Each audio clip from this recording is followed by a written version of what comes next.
Hello नमस्कार साथियों, मैं नीतीश पंडित। आप सभी का स्वागत है हमारे YouTube channel show success classes में। दोस्तों आज हम लोग बात करने वाले दोस्तों बिहार एनएमएस के बारे में और क्या इसका सिलेबस होता है, कौन कौन से विद्यार्थी इसको भर सकते हैं, इस एग्ज़ाम को दे सकते हैं, है ना, और कौन से विद्यार्थी किस क्लास के विद्यार्थी इसको भर सकते हैं। तो बिना टाइम को दोस्तों, और कहाँ से हमें पढ़ना है, क्या इसकी सिलेबस रहने वाले, इस सब के बारे में हम लोग संपूर्ण जानकारी देखेंगे, है ना दोस्तों। तो सबसे पहले शुरू करते हैं।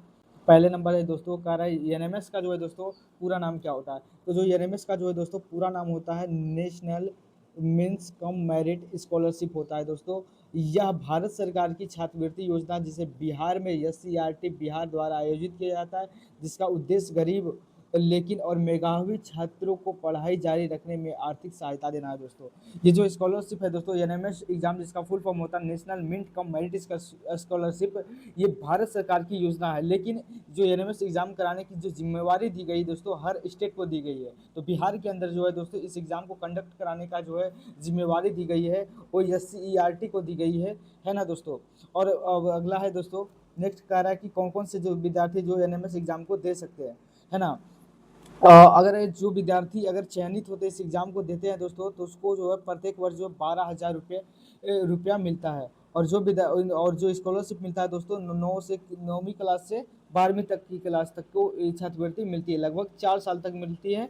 और ये जो है दोस्तों कुल मिलाकर आपको 48,000 रुपये इस स्कॉलरशिप के तहत आपको मिलेंगे। तो जो विद्यार्थी दोस्तों ध्यान से सुनिएगा दोस्तों, जो विद्यार्थी क्लास 8 में पढ़ रहे हैं, जो विद्यार्थी क्लास 8 में पढ़ रहे हो उसके लिए एनएमएस एग्जाम होता है दोस्तों। अगर आप इस स्कॉलरशिप को क्वालिफाई कर जाते हैं दोस्तों, तो आपको 9th 10th 11th और 12th तक की पढ़ाई करने के लिए दोस्तों बिहार भारत सरकार द्वारा आपकी खर्च को उठाया जाएगा। और इसके तहत लगभग 4 वर्षों में आपके खाते में जो दोस्तों 48,000 रुपया दिया जाएगा, है ना। प्रत्येक वर्ष आपको 12,000 रुपया मिलने वाला है ना दोस्तों। और जो है दोस्तों इसका जो है कौन कौन विद्यार्थी, अब आपके मन में सवाल आ रहा होगा कि कौन कौन से विद्यार्थी इसको भर सकते हैं। तो दोस्तों जो वर्तमान में जो है दोस्तों वो क्लास 8 में पढ़ रहे हो और बिहार सरकार की गवर्नमेंट स्कूल में पढ़ रहे हो, वैसे ही विद्यार्थी इस एग्ज़ाम को देने के लिए जो है एलिजिबल होते हैं। जो विद्यार्थी प्राइवेट स्कूल में नवोदय विद्यालय वगैरह में पढ़ रहे हैं, वैसे विद्यार्थी इस आवेदन को नहीं भर सकते, इस एग्ज़ाम को स्कॉलरशिप के एग्ज़ाम को नहीं दे सकते। वैसे ही विद्यार्थी भर सकते हैं जो बिहार सरकार के गवर्नमेंट स्कूल में पढ़ाई कर रहे होने चाहिए, है ना। तो बिहार सरकार के स्कूल में पढ़ रहे होने चाहिए। और जो क्लास में है दोस्तों क्लास 7th में कम से कम पिछले वर्ष 55% अंक लाने होने चाहिए, है ना। परिवार का जो आय होना चाहिए दोस्तों वो 3.5 लाख से क्या होना चाहिए, कम होना चाहिए। तो मैंने आपको बता दिया जो बिहार सरकार की क्लास 8 में पढ़ रहे हैं स्कूल में, वही विद्यार्थी इस फॉर्म को भर सकते हैं। कौन कौन से विद्यार्थी जो दोस्तों नहीं भर सकते हैं, है ना। जो विद्यार्थी जो है दोस्तों प्राइवेट स्कूल में पढ़ रहे हो, जो है केंद्रीय विद्यालय में पढ़ रहे हो, या फिर नवोदय विद्यालय में पढ़ रहे हो, या फिर सैनिक विद्यालय में पढ़ रहे दोस्तों, तो ऐसे विद्यार्थी जो है दोस्तों ऐसे विद्यार्थी जो है दोस्तों इस स्कॉलरशिप को देने के लिए एलिजिबल नहीं होंगे। वैसे ही विद्यार्थी जो केवल बिहार सरकार के अंदर जो है पढ़ाई कर रहे हैं बिहार सरकार के स्कूल में, वही विद्यार्थी इस स्कॉलरशिप के लिए जो है योग्य होंगे, है ना। तो इस परीक्षा का जो है दोस्तों पैटर्न क्या रहता है, इसका सिलेबस आखिर क्या रहता है। तो बिहार एनएमएस को पेपर में दोस्तों 2 एग्जाम होते हैं, एक ही दिन होता है दोस्तों। एक जो है लंच मतलब मॉर्निंग में होता है ना, मॉर्निंग में होता है। और एक जो एग्जाम होता है दोस्तों आफ्टरनून में होता है, आफ्टरनून में होता है। तो 2 पेपर होता है दोस्तों, एक होता है मैथ का और एक होता है दोस्तों सेट का होता है। मैथ का मतलब होता है दोस्तों मेंटल एबिलिटी टेस्ट। मैथ का मतलब क्या होता है दोस्तों, mental MENT mental ability test होता है दोस्तों। Mental ability test, mental ability test को बोले तो अगर आम भाषा में तो रीजनिंग के प्रश्न होंगे दोस्तों।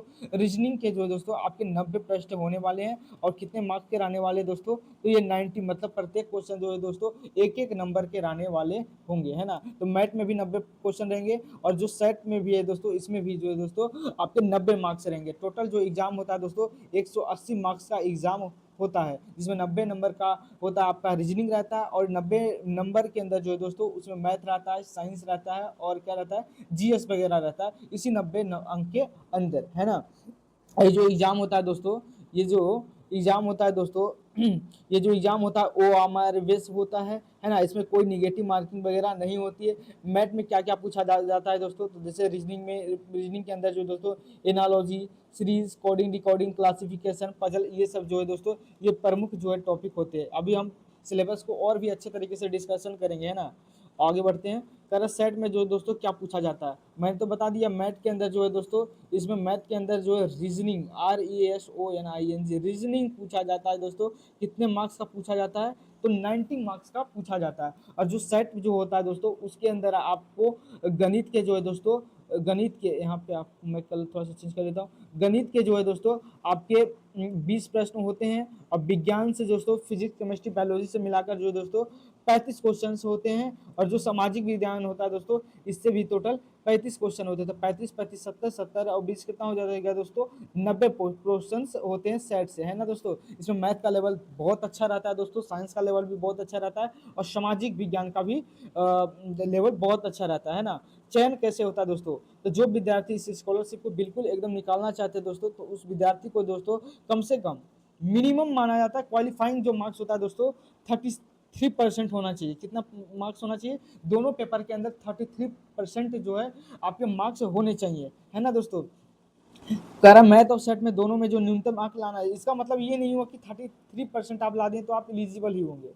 मतलब एलिजिबल केवल पास होने के लिए 33% होंगे, उसके बाद फिर कटअप लगेगा। जितना कटअप हो जाएगा, ये इसमें जो है दोस्तों डिस्ट्रिक्ट वाइज सीटेज होते हैं। एक डिस्ट्रिक्ट में लगभग 100 150 सीटें रहती है, और जिसका कटअप से ज़्यादा नंबर रहेगा दोस्तों, उसका जो है सिलेक्शन होगा पहले, है ना। फिर जो है दोस्तों मेरिट लिस्ट लिखता, बिहार के लिए हर साल जो है निश्चित सीटें रहती है। मैंने बताया था लगभग बिहार के अंदर जो 5000 सीटें रहती है। अब हम लोग देखते हैं दोस्तों कि इस स्कॉलरशिप को जो भरने के लिए हमारे पास क्या क्या डॉक्यूमेंट होने चाहिए। तो जो जरूरी दस्तावेज है दोस्तों, आपके पास आधार कार्ड होना चाहिए, इनकम सर्टिफिकेट होने चाहिए दोस्तों, कास्ट सर्टिफिकेट होना चाहिए, बैंक का पासबुक होना चाहिए, फोटो होना चाहिए, और क्लास 7 का क्या होना चाहिए दोस्तों, मार्कशीट होना चाहिए। और आवेदन हम लोग कैसे करेंगे, तो आपको आवेदन करने के लिए दोस्तों बिहार सरकार की जो वेबसाइट है, बिहार SCERT, क्या लिखिएगा दोस्तों, बिहार SCERT, आप गूगल पे सर्च करेंगे दोस्तों, यहाँ पे लिंक दिया गया है, यहाँ पे आप क्लिक करेंगे दोस्तों, तो आप सीधा SCERT की वेबसाइट पे जाएंगे, वहाँ आप आवेदन कर सकते हैं, है ना दोस्तों। ये, और जब आप इसको लिंक को खोलिएगा, तो उसके बाद आपको रजिस्ट्रेशन करना पड़ेगा, फिर फॉर्म को भरिएगा, उसके बाद जो डॉक्यूमेंट को अपलोड करना पड़ेगा, क्योंकि कास्ट सर्टिफिकेट, इनकम सर्टिफिकेट को और फोटो सिग्नेचर को अपलोड करना पड़ता है ना। फिर फाइनल सबमिट कर देंगे, तो आपका फॉर्म जो है दोस्तों ये भरा जाएगा। अब हम लोग बात करते हैं दोस्तों कि पिछले साल जो है दोस्तों, इस 2026 में जो इसका एग्जाम तो दोस्तों हो चुका। आखिर इसका जो एग्जाम है दोस्तों कब हुआ, कब इसकी जो है डेट निकली थी, है ना। तो जो एग्जाम जो है, तो आवेदन का जो शुरू किया गया था, ये 26 जनवरी को आवेदन ही शुरू हुआ था। क्योंकि दोस्तों 2026 में क्या था कि बिहार के अंदर जो है चुनाव था, जिसके कारण ये इस एग्जाम को आने में, जो एग्जाम का जो है फॉर्म आने में, आवेदन आने में जो दोस्तों बहुत लेट हो गया। क्योंकि ये अधिकतर देखा जाता है कि इसका जो एग्जाम का जो फॉर्म फिल करवा लिया जाता है दोस्तों, वो नवंबर दिसंबर में जहाँ तक फॉर्म को भरवा लिया जाता है, और जनवरी में, जनवरी लास्ट वीक तक, जनवरी में इसका एग्जाम को जो है दोस्तों कंडक्ट करवा दिया जाता है। लेकिन इस साल जो है चुनाव होने के कारण जो है दोस्तों एग्जाम को जो है थोड़ा सा डिले हो गया था, तो आवेदन ही लिया गया। चूंकि 26 जनवरी से शुरू हुआ, इसका अंतिम तिथि रखी गई थी फरवरी तक 2026 में। फिर उसके बाद दोस्तों मार्च में एडमिट कार्ड आता है, और फिर मार्च में दोस्तों एग्जाम हो जाता है। और लगभग अभी तो रिजल्ट भी आ गया है, जून जुलाई में आ जाता है, इसका रिजल्ट भी आ जाता है ना। अब हमारे दिमाग में दोस्तों ये एक बात आती है कि आखिर हम लोग तैयारी करें से कहाँ से करें दोस्तों। तो जो तैयारी कैसे करेंगे दोस्तों, तो तैयारी करने के लिए सबसे रामबाण इलाज है दोस्तों। आपको सबसे पहले जो 90 मार्क्स जो होता है दोस्तों मैथ का, अर्थात जो रीजनिंग का होता है दोस्तों, इसमें कम से कम आपको 85 मार्क्स लाने पड़ेंगे दोस्तों। क्योंकि इसमें मैथ में आप ला सकते हैं, मैथ मतलब रीजनिंग में आप 90 में से 90 भी ला सकते हैं, क्योंकि इसमें जो है स्कोरिंग सब्जेक्ट होता है रीजनिंग दोस्तों, और काफ़ी इजी लेवल का भी होता है। क्योंकि मैथ का जो लेवल होता है, जब दूसरे सेट में जाएगा, सेट वाले पेपर में, तो उसमें मैथ का जो है दोस्तों लेवल बहुत ही हाई रहता है। तो एक नॉर्मली क्लास 8 का बच्चा इस जो मैथ का सवाल को नहीं कर पाता, लेकिन फिर भी हम लोग जो है दोस्तों पढ़ाई करेंगे, ऐसा नहीं है ना, आगे बताऊंगा वीडियो में। तो क्लास 7 8 का NCERT पढ़िए, बस इसमें लिखा हुआ है NCERT पढ़िए। लेकिन जो मैथ का सिलेबस में NCERT से प्रश्न बिल्कुल नहीं आता दोस्तों, इसमें जो जनरल कंपटीशन वाला मैथ आता है। आप भले ही GS साइंस पढ़ने के लिए आप NCERT बुक को फॉलो कर सकते हैं, 9th और 8 वाले, है ना दोस्तों।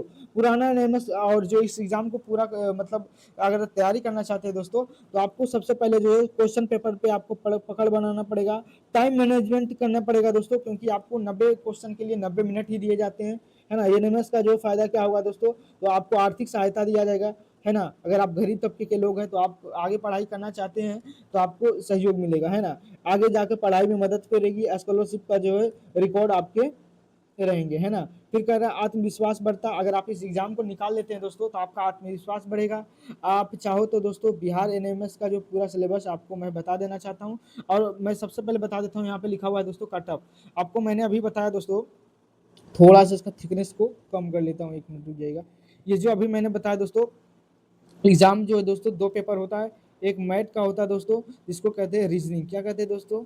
रीजनिंग कहते हैं। इस रीजनिंग में जो दोस्तों 90 मार्क्स का जो पेपर होता है, आपको कम से कम दोस्तों 85% मार्क्स, मतलब 85 क्वेश्चन आपको सही करने पड़ेंगे। आप एक क्वेश्चन को सही करते दोस्तों तो आपको 1 नंबर मिलेगा, तो आपको कम से कम दोस्तों 85 क्वेश्चन रीजनिंग में तो करना ही करना पड़ेगा।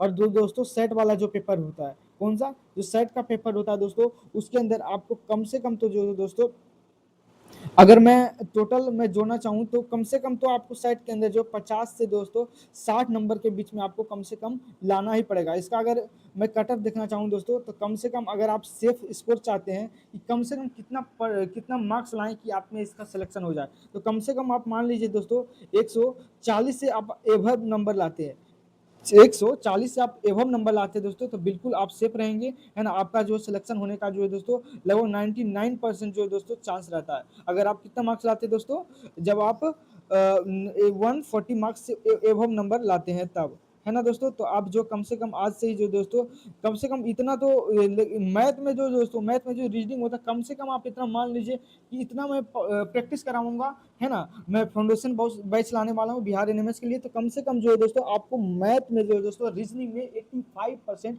मार्क्स लाने ही पड़ेंगे, क्योंकि सेट का जो है क्वेश्चन का लेवल बहुत ज़्यादा रहता है। तो आप अच्छा स्कोर लाना चाहते हैं तो मैथ में ज़्यादा आप स्कोर कर सकते हैं, रीजनिंग में ज़्यादा स्कोर कर सकते हैं, है ना दोस्तों।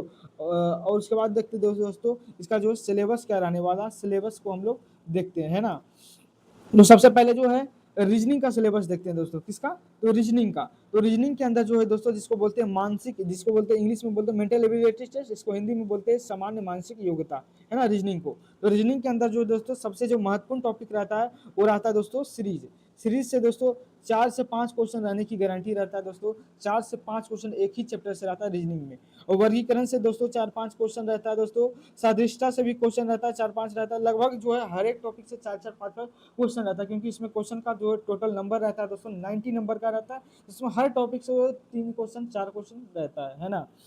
तो आपको श्रृंखला आनी चाहिए। वर्गीकरण से आता है दोस्तों, जिसको एनालॉजी कहते हैं, सदृशता को। फिर कोडिंग डिकोडिंग दोस्तों, इससे तो भर भर के क्वेश्चन, इसके तो मान लीजिए कि 7-8 क्वेश्चन इसी से रहता है, 7 से 8 क्वेश्चन का डिमांड रहता है कोडिंग डिकोडिंग से। उसके बाद दिशा परिवर्तन से भी दोस्तों क्वेश्चन रहता है, और गणितीय संक्रियाएं इससे भी क्वेश्चन रहता है। उसके बाद डाटा विश्लेषण इससे भी रहता है दोस्तों। फिर कथन और निष्कर्ष, आजकल को जो एग्जाम में दोस्तों प्रीवियस ईयर को देखेंगे तो कथन और निष्कर्ष का जो दोस्तों बहुत ज्यादा ट्रेंड बन चुका है, और इसमें जो दोस्तों बहुत ज्यादा गलतियां भी होती है, जिसको आप स्टार लगा लेंगे ऐसे चैप्टर्स को। एक होता है दोस्तों वेन आरेख से भी दोस्तों बहुत ज्यादा क्वेश्चन आता है। फिर दोस्तों लुप्त संख्याएं, इससे भी बहुत ज्यादा क्वेश्चन आता है दोस्तों। लुप्त संख्या से रक्त संबंध बहुत मोस्ट इंपोर्टेंट चैप्टर है दोस्तों, मोस्ट बिल्कुल, है ना। और घन और पासा क्यूब और कीबोर्ड से भी क्वेश्चन आता है दोस्तों।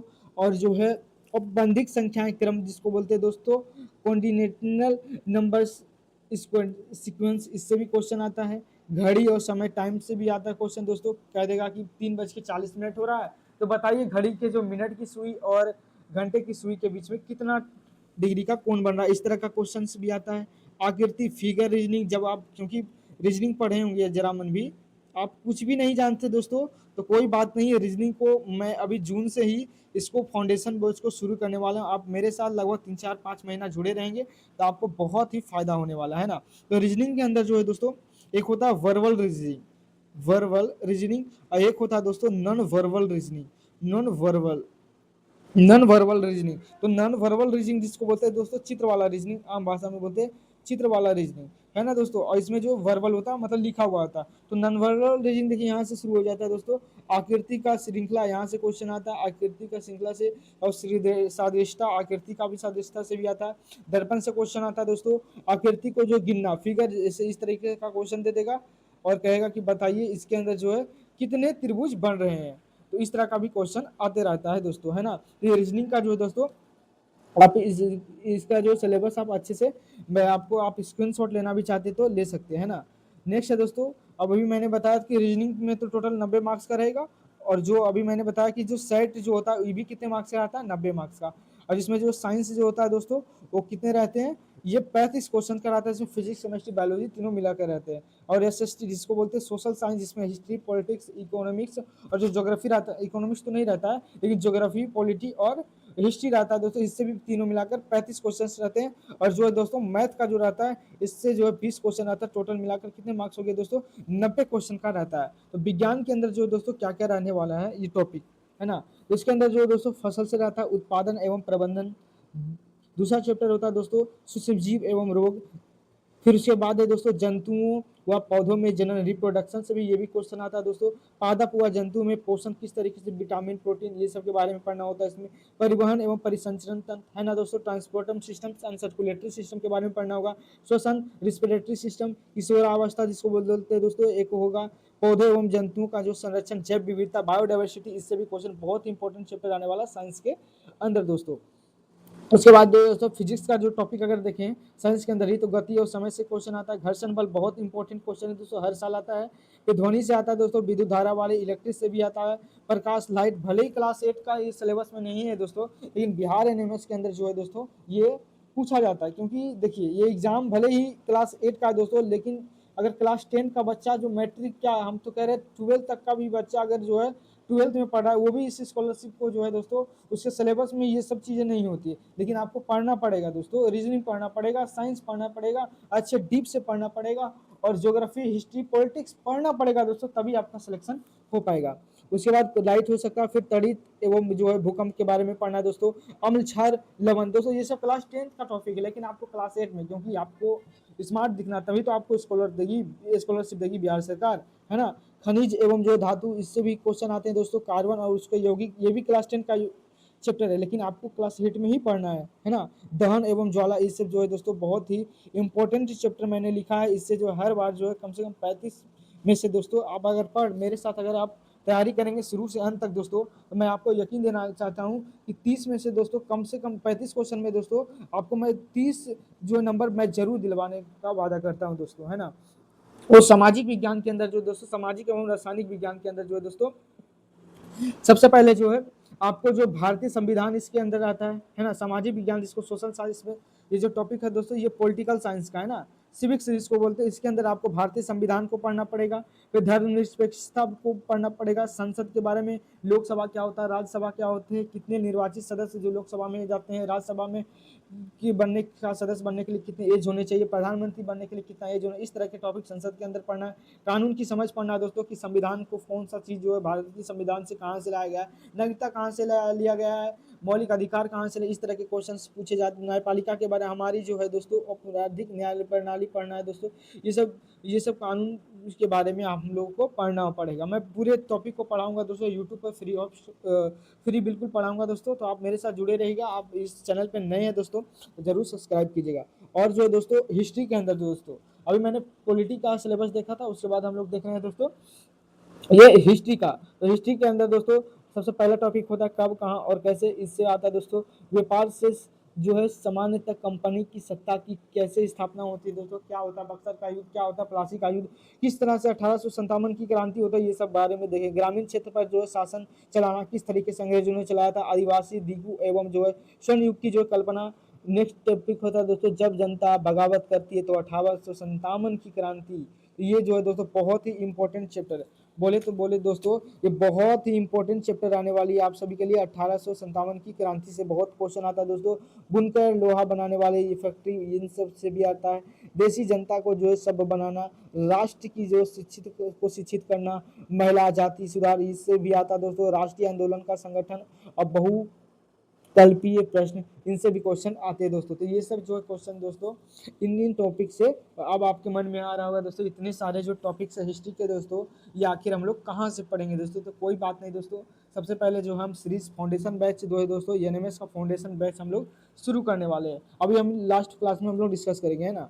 और आगे बढ़ते दोस्तों, फिर हम लोग का दोस्तों ज्योग्राफी से क्या क्या क्वेश्चन आने वाले हैं। इसमें दोस्तों प्राकृतिक संसाधन के अंदर भूमि, मृदा, जल, प्राकृतिक वनस्पतियाँ, वन्य जीव के बारे में दोस्तों ये पढ़ना होता है। नेक्स्ट एक खनिज संपदा के बारे में पढ़ना है, कृषि के बारे में पढ़ना है, फिर उद्योग के बारे में, इंडस्ट्री के बारे में पढ़ना है, मानव संसाधन के बारे में, ये सब दोस्तों ये बहुत ही मोस्ट टॉपिक होते हैं दोस्तों। इसमें भर भर के क्वेश्चन, मैं आपको यकीन दिला दूं एसएसटी के अंदर जो है दोस्तों कम से कम अगर आपकी मेहनत रही दोस्तों तो इसमें 35 में से दोस्तों 35 क्वेश्चन लाने की मैं गारंटी देता हूं दोस्तों, है ना।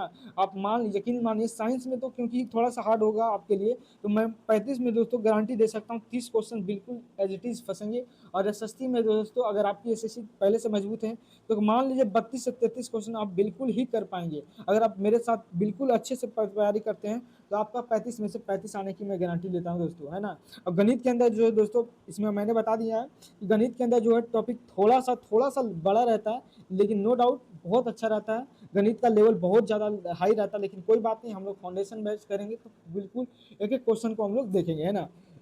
सबसे पहले परिमेय संख्या से आता है, वर्ग वर्गमूल से क्वेश्चन आता है, घन घनमूल से क्वेश्चन आता है दोस्तों, घातांक और करनी से आता है, राशियों की तुलना। दोस्तों राशियों की तुलना एक वर्ड लिखा हुआ है ना दोस्तों, लेकिन इसके अंदर पूरा अर्थमेटिक आता है। इसी के अंदर दोस्तों आपको अनुपात समानुपात पढ़ना है, समय और दूरी पढ़ना है दोस्तों, परसेंटेज पढ़ना है, लाभ हानि पढ़ना है, भट्टा कटौती जिसको बोलते हैं, डिस्काउंट कहते हैं दोस्तों, साधारण ब्याज जिसको एसआई बोलते हैं दोस्तों, चक्रवृद्धि ब्याज कहते हैं दोस्तों, उसको सीआई कहते हैं, महत्तम समावर्तन एलसीएम एचसीएफ जिसको दोस्तों, ये सब टॉपिक को एक एक करके, हो सकता है इस सीक्वेंस में मैं आगे की वीडियो में नहीं पढ़ाऊँ, लेकिन कोई बात नहीं, सारे टॉपिक को मैं पढ़ाऊंगा, है ना दोस्तों। सारे चैप्टर को लगभग 4-5 महीने तो 3-4 महीने तो कम से कम मैथ में आपको लग ही जाएंगे, है ना। फिर उसके बाद दोस्तों रैखिक समीकरण से क्वेश्चन आता है, फिर व्यंजकों का गुणनखंड एवं सर्वसम्मति निकाय a + b का होल स्क्वायर, इस तरह के क्वेश्चन आते हैं दोस्तों। फिर आपका ज्योमेट्री हो गया दोस्तों, है ना। उसके बाद क्षेत्रमिति, इसमें जो दोस्तों 2D दोस्तों और 3D घन घनाव वृत्त वगैरह इन सब से क्वेश्चन आता है। फिर सांख्यिकी माद माध्यिका से भी क्वेश्चन आता है दोस्तों, है ना। जब ये सब टॉपिक को पूरे तरीके से दोस्तों अगर हम खत्म कर लेंगे तो उसके बाद जो है दोस्तों हम लोग क्या करेंगे दोस्तों, प्रैक्टिस सेट लगाना शुरू करेंगे, चैप्टर वाइज एमसीक्यू लगाएंगे, तो हमारा जो एग्जाम जो है दोस्तों की तैयारी नेक्स्ट लेवल पे चली जाएगी। अब हमारे दिमाग में सवाल आता है दोस्तों कि इन सभी एग्जाम का जो तैयारी कहाँ से करेंगे दोस्तों, तो इसी चैनल पे दोस्तों श्योर सक्सेस, कौन सा श्योर सक्सेस, आप याद रखिएगा नाम चैनल का, sure success classes NMS exam, sure success classes NMS exam पे दोस्तों इसी चैनल पे जो दोस्तों आपको बिल्कुल फाउंडेशन बैच ये रहने वाला है। इसी चैनल पे मैं आपको लगभग दोस्तों 200 वीडियो देने का जो है आपसे वादा करता हूं, है ना, क्योंकि बहुत ज़्यादा सिलेबस होता है दोस्तों। बिल्कुल अच्छे तरीके से हम लोग पढ़ेंगे। रीजनिंग में तो कम से कम तो दोस्तों 40-50 वीडियो, तो 50-60 वीडियो तक बनाना पड़ेगा मेरे को। ये सब जितने भी वीडियो रहने वाले दोस्तों ये आपको रिकॉर्डेड रहने वाले, है ना, रिकॉर्डेड रहने वाले दोस्तों। अब हम लोग शेड्यूल देख लेते हैं कि कैसे हम लोग पढ़ेंगे। तो दोस्तों ये जो तैयारी करेंगे तो इसी चैनल पे आपको मैंने बता दिया, इसी चैनल पे आपको फाउंडेशन बैच मिलेगा रीजनिंग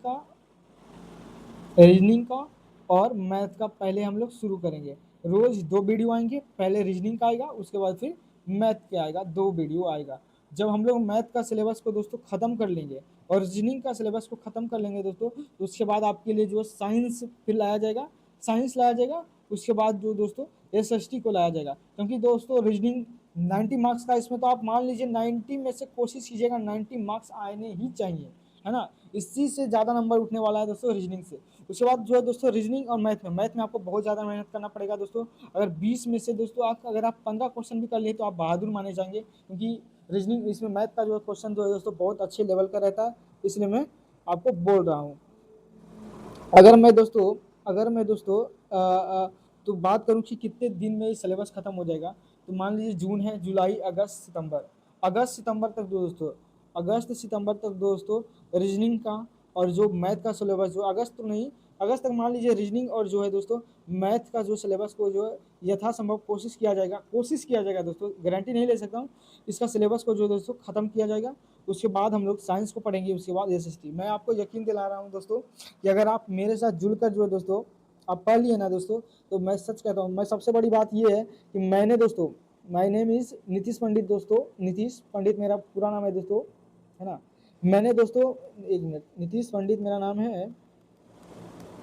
मैंने दोस्तों 2021 में, लगभग 2021 में दोस्तों मैंने इस एग्ज़ाम को क्रैक किया है। उसमें मेरे दोस्तों 120, क्योंकि उस समय ज़्यादा पढ़ने का संसाधन नहीं हुआ करता था, तो उतना कट ऑफ भी नहीं जाता था, तो मेरे 120 नंबर आए थे दोस्तों। मैंने 1 महीना पढ़ाई किया था, 1 महीना, ओनली 1 महीना दोस्तों, वन मंथ मुझे तो दोस्तों रीजनिंग भी नहीं आती थी, कुछ भी नहीं आता था, मैं बिल्कुल 0/100 आता था रीजनिंग में।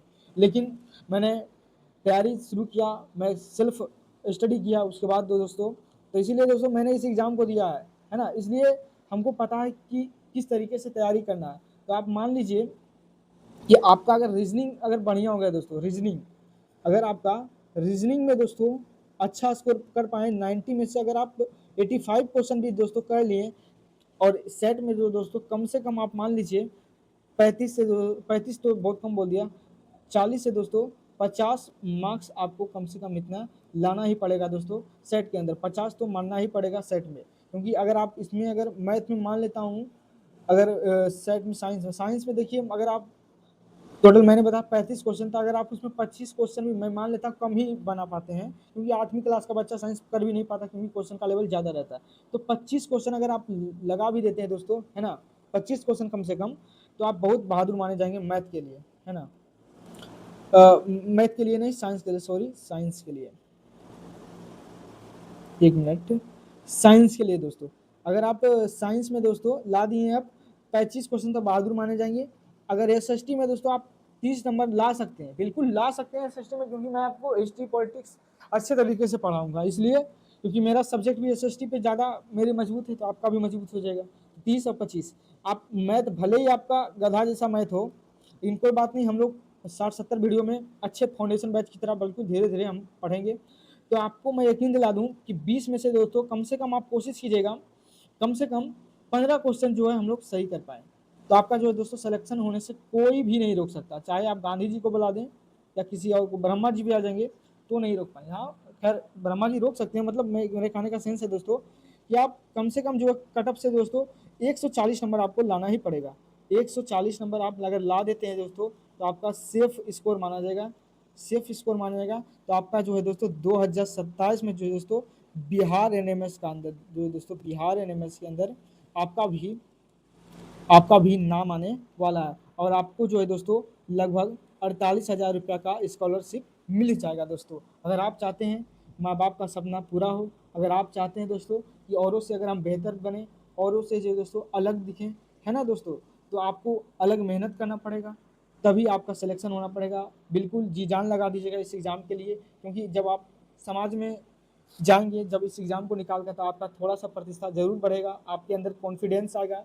आप 8वीं क्लास में इतना अच्छा कर पाओगे तो 10th में अच्छा करोगे, 12th में अच्छा करोगे, फिर नेट जेई करोगे या फिर गवर्नमेंट जॉब की तैयारी करोगे, तो आपका जो है दोस्तों बहुत ही अच्छा कॉन्फिडेंस मिलेगा इस एग्ज़ाम को क्लियर करने के बाद। तो दोस्तों मैंने बता दिया, मैंने इस एग्ज़ाम का भी जो है दोस्तों फाउंडेशन बैच भी दोस्तों मैं लाने वाला हूँ, बिल्कुल आज से ही फाउंडेशन बैच जो है दोस्तों शुरू होने वाला है। फाउंडेशन बैच सबसे पहले मैंने बता दिया था, रीजनिंग का आएगा एक वीडियो और मैथ का आएगा, तो आप मेरे साथ जुड़े रहिएगा बिल्कुल। आप अगर ये वीडियो आपको अच्छा लगे, अगर कोई भी विद्यार्थी या कोई स्टूडेंट हमारे साथी जो है दोस्तों बिहार एनएमएस 2027 की एग्ज़ाम की तैयारी करना चाहते हैं, या आपका कोई भी दोस्त हो, तो आप उसके साथ ये वीडियो ज़रूर शेयर कीजिए। पूरा मैंने इसको सिलेबस दिखाया है, और इस चैनल पे आप नए हो तो इस चैनल को ज़रूर सब्सक्राइब कीजिएगा।